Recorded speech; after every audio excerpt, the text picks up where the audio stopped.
ഇന്ന് നമ്മൾ പരിചയപ്പെടുന്നത് 4 വ്യത്യസ്തമായ നൈഫ് ഷാർപ്പനറുകളാണ്. ഇതൊരു മോഡലാണ്. ഇത് നല്ല ഷാർപ്പ് ആകുന്ന, നമ്മൾ ഇതിന് മുന്നേ ഒരു വീഡിയോ ചെയ്തിട്ടുണ്ടായിരുന്നു സെപ്പറേറ്റ് ആയിട്ടുള്ള.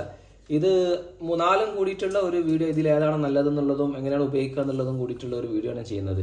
ഇപ്പോൾ ഇത് എങ്ങനെ ചെയ്യുന്നത് വെച്ചാൽ, കത്തി ഇവിടുന്ന് 1, 2, 3 ഇങ്ങനെ 3 ഇവിടെ കാണിച്ചിട്ടുണ്ടല്ലോ. അതിൽ ഫസ്റ്റ് 1, 2, 3 ഒന്നിൽ 2 വട്ടം, പിന്നെ ഇതിൽ 2 വട്ടം, അങ്ങനെ ഒരു 2 വട്ടം ചെയ്താൽ മതി. അത് നല്ലൊരു മോശമായി കിട്ടുന്ന ഒരു സംഭവമാണിത്.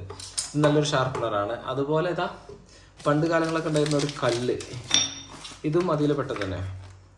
ഇത് നല്ല ഷാർപ്പാകുന്ന ഒരു കല്ലാണ്. ഇത് ഞാൻ എങ്ങനെ ഉപയോഗിച്ച് കാണിച്ചു തരാം. ഇത് ഒരുപാട് പേർക്ക് അറിയാം, ഇപ്പോൾ എല്ലാം മാർക്കറ്റിൽ കുറവാണ്. ഇത് നമുക്ക് വീട്ടിൽ തന്നെ ഉപയോഗിക്കാൻ പറ്റുന്നത്. അടിയിൽ ഗ്രിപ്പെല്ലാം ആയിട്ട്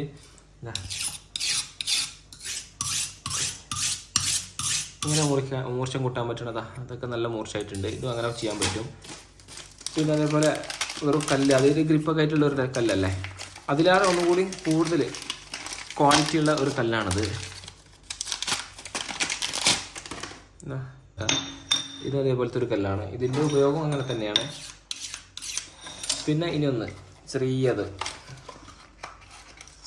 നൈഫ് ഷാർപ്പനർ. ഇതിങ്ങനെ ഒന്ന് ചെരിച്ച് പിടിക്കണം, ബാക്കോട്ട് വലിക്കുക, മുന്നോട്ടല്ല. ചെരിച്ച് വെക്കുക, ബാക്കോട്ട് വലിക്കുക.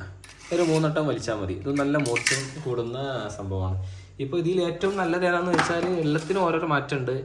കുറച്ച് ഈസി ആയിട്ടൊന്ന് ചെയ്യണമെന്നില്ലായിരിക്കും ഒന്നും കൂടെ നല്ലതുണ്ടാവും. അപ്പോൾ കല്ല് ഇത് എല്ലാവർക്കും ഉപയോഗിക്കാൻ പറ്റുന്ന സംഭവം എന്ന് പറഞ്ഞാൽ കല്ലാണ്. ഇത് ചെറിയ പൈസക്ക് വാങ്ങിയിട്ട് ഉപയോഗിക്കാൻ പറ്റുന്നത് സംഭവം ഇതാണ്. ഇത് പിന്നെ ചൈന പ്രൊഡക്റ്റാണ്. അത്ര ഒരു കല്ലിന് അത്ര ഒരു ക്വാളിറ്റി കാണുന്നില്ല. ഇതെല്ലാം ഓക്കെ, ചെറുതായിട്ട് ചെറിയ പൈസക്ക് വാങ്ങുന്ന ഇത്, പിന്നെ ഇതും ഓക്കെ. അപ്പോൾ വീഡിയോ കണ്ടതിന് നന്ദി. ഇത് പ്രൊഡക്റ്റിൻ്റെ ലിങ്ക് ഞാൻ ഇതിൻ്റെ ഡിസ്ക്രിപ്ഷനിൽ കൊടുക്കുന്നുണ്ട്. അതിൽ പോയിട്ട് വിലയും കാര്യങ്ങളൊക്കെ മനസ്സിലാക്കാം.